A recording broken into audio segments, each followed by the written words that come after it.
O universo Marvel mostrou pra gente alguns dos melhores momentos da história do cinema, mas e todos aqueles momentos incríveis que ninguém viu? Claro que lembramos do Tony Stark estalando os dedos, os Vingadores tentando levantar o martelo de Thor, a luta do Capitão América no elevador, etc. Mas tem vários grandes momentos que aconteceram fora das câmeras que precisaríamos ter visto. Como o Hulk se tornou o Professor Hulk, como a Viúva Negra conheceu o Gavião Arqueiro, o que aconteceu quando os heróis voltaram da poeira. Essa e algumas outras cenas cruciais vão chegar até você agora! Bruce Banner teve uma das trajetórias mais fascinantes do universo Marvel. O arco do seu personagem foi drástico e ele se tornou uma pessoa bem diferente. A verdade é que parecia que o mais forte dos Vingadores estava em uma espécie de jornada. Nós vimos Bruce ir de odiar seu outro eu e tentar desesperadamente manter o Hulk reprimido, até chegar em Guerra Infinita quando Bruce tenta liberar o Hulk e não consegue. Isso foi uma grande mudança. Então em Ultimato temos uma resolução surpreendente, o Professor Hulk.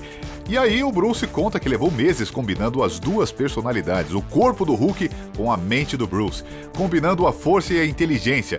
Entendo que em Ultimato tinha muita coisa para acontecer, mas sério, a gente precisava ter visto isso, principalmente porque ainda ficaram muitas dúvidas. Estava subentendido que o Hulk tinha uma personalidade e temperamento, então o que aconteceu?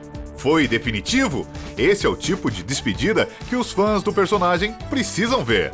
O fato de Guerra Infinita terminar com Bruce dizendo que os dois precisavam resolver a situação pode até ser uma resolução, mas que ninguém viu, e isso parece injusto com toda a jornada do personagem ao longo dos filmes. Acho justo dizer que os Vingadores se unindo no final de Ultimato foi um dos melhores momentos do cinema. Foi tão inspirador ver os nossos heróis reaparecendo para ajudar os Vingadores que sobraram a lutar contra as forças de Thanos, e a sincronia foi quase perfeita. Lá estava o Capitão América praticamente aceitando a derrota iminente, mas determinado a seguir lutando. Ele solta seu escudo e quando está prestes a atacar Thanos, escuta a frase de Falcon à esquerda e então, BUM! Todos aparecem em um grande ataque organizado. Um momento incrível, mas você não quer saber como todos se juntaram e se organizaram? A única imagem que vimos deles voltando da poeira foi em Homem-Aranha Longe de Casa, quando uma banda marcial aparece no ginásio e isso aconteceu como uma piada. Esse teria sido um bom momento para o Doutor Estranho, já que isso era parte do seu plano. Nós poderíamos ter visto ele reaparecer e imediatamente começar a juntar todos os outros heróis que se encontrariam no campo de batalha. Doutor Estranho vai ser super importante para o futuro do universo Marvel, então ter um momento em Ultimato que ressalta como ele é descolado e todas as habilidades de liderança que ele tem seria uma jogada inteligente. Apesar do trailer de Thor Ragnarok ter entregado, ainda foi um grande momento quando Thor, capturado, tem que lutar contra o gladiador de Sakaar e descobre que é o Hulk, quer dizer, o colega de trabalho do Thor. Mas eles não perderam tempo mostrando como o Hulk chegou a Sakaar e como foi que ele virou o grande gladiador. A última vez que vimos Hulk, ele se sentia culpado e envergonhado por causar destruição em A Era de Ultron, que roubou uma nave e fugiu para viver sozinho. Um vídeo rápido em Ragnarok mostra a nave sendo sugada por um buraco negro e transportando o Hulk a Sakaar. A gente sabe que o Hulk não é fácil de lidar. Então, como foi essa jornada de aterrissar em Sakaar e se tornar o adorado gladiador e um campeão com vestiário e hidromassagem? Como o Hulk chegou a essa situação? Será que ele foi capturado quando chegou a Sakaar e foi colocado no fosso dos gladiadores igual o Thor e obviamente ganhou do antigo campeão? Esse não seria um grande momento para o personagem. Hulk se odiava por ser um monstro, mas então no fosso dos gladiadores tinha uma multidão de fãs que vibravam cada vez que ele esmagava alguma coisa. Isso deve ter feito o Gigante Verde se sentir aceito pela primeira vez. Então, como é que a gente não viu isso?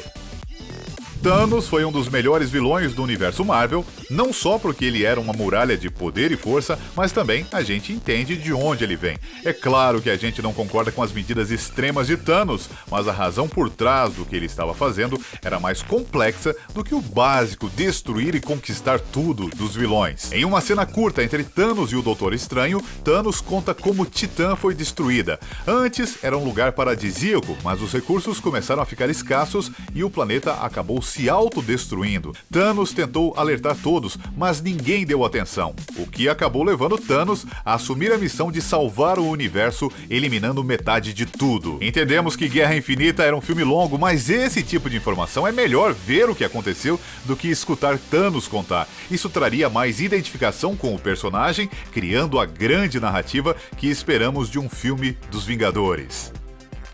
Thanos é um personagem fascinante e vê-lo como um jovem alien tentando salvar seu planeta e falhando seria algo incrível. Talvez essa cena pudesse ter aparecido em Ultimato, porque parece justo dizer que Thanos perdeu um pouco de sua força nesse filme, não acha?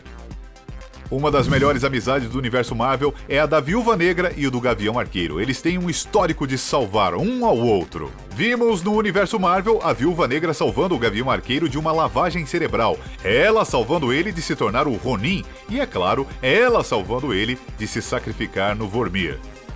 E parece que só a Viúva Negra salvou o Arqueiro, mas isso é porque não vimos no cinema o Gavião Arqueiro salvando a Viúva Negra. Sabemos em Os Vingadores que a Viúva Negra era uma assassina e a S.H.I.E.L.D. mandou o Gavião Arqueiro para eliminá-la, mas ele a poupou e conseguiu convencê-la a se juntar ao lado do bem. Esse é o elemento fundamental da amizade deles e nunca apareceu nos filmes. Então Thanos estava buscando as joias do infinito, não é mesmo? E ele manda o Loki para a Terra com o cetro para conquistá-la e só depois descobrimos que o cetro continha a joia da mente. Nunca ficou claro como Thanos conseguiu a joia da mente ou porque ele simplesmente a emprestou a Loki. Foi a primeira joia que Thanos encontrou e seria incrível ver como aconteceu considerando a forma como ele era obcecado. Esse momento serviria para dar força ao Titã Lunático e rechear mais sua história e responder um dos maiores buracos do universo Marvel, que é por que ele emprestou o cetro ao Loki, afinal de contas. Homem de Ferro 3 dividiu opiniões com a reviravolta de Mandarim, mas foi algo incomum no universo Marvel. Esse final da trilogia pareceu amarrar todo o arco dramático do Homem de Ferro iniciado no primeiro filme, e nesse sentido, foi um sucesso. Homem de Ferro 3 terminou com Tony explodindo seus trajes, fazendo uma cirurgia para remover os estilhaços do peito e deixando de usar o Homem de Ferro para salvar o dia. E tudo estaria bem se não fosse a narrativa confusa quando o Homem de Ferro volta nos filmes dos Vingadores. Vingadores Era de Ultron começa com a resolução do Homem de Ferro 3 sendo apagada e Tony outra vez sendo o Homem de Ferro sem explicação.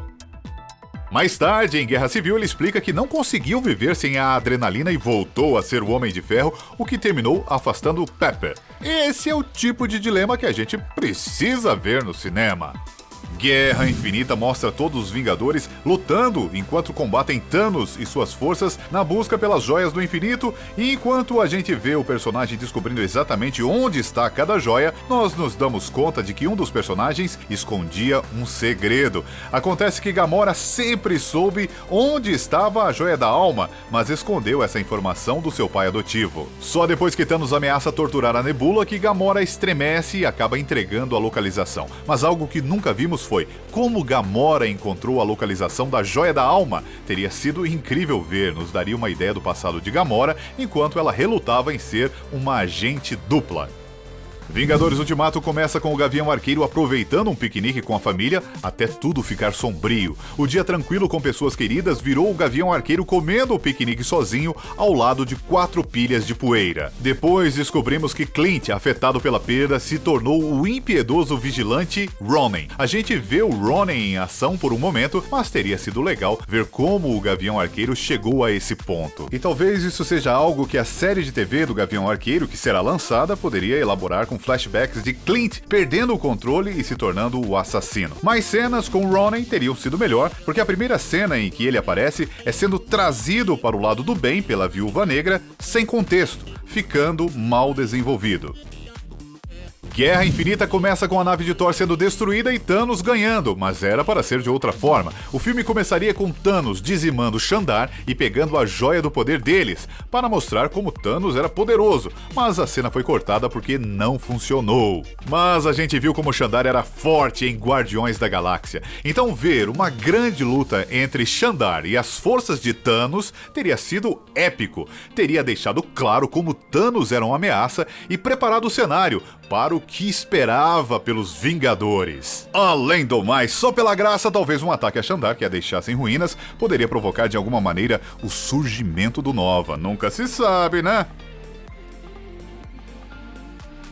Que momento nunca mostrado você gostaria de ver? Conta pra gente nos comentários e divida com a gente os momentos importantes que não foram mostrados no universo Marvel que você gostaria de ver nos filmes. E aproveita para curtir e se inscrever para mais conteúdos incríveis do universo Marvel. Obrigado por assistir ao Se Liga, te espero no próximo vídeo.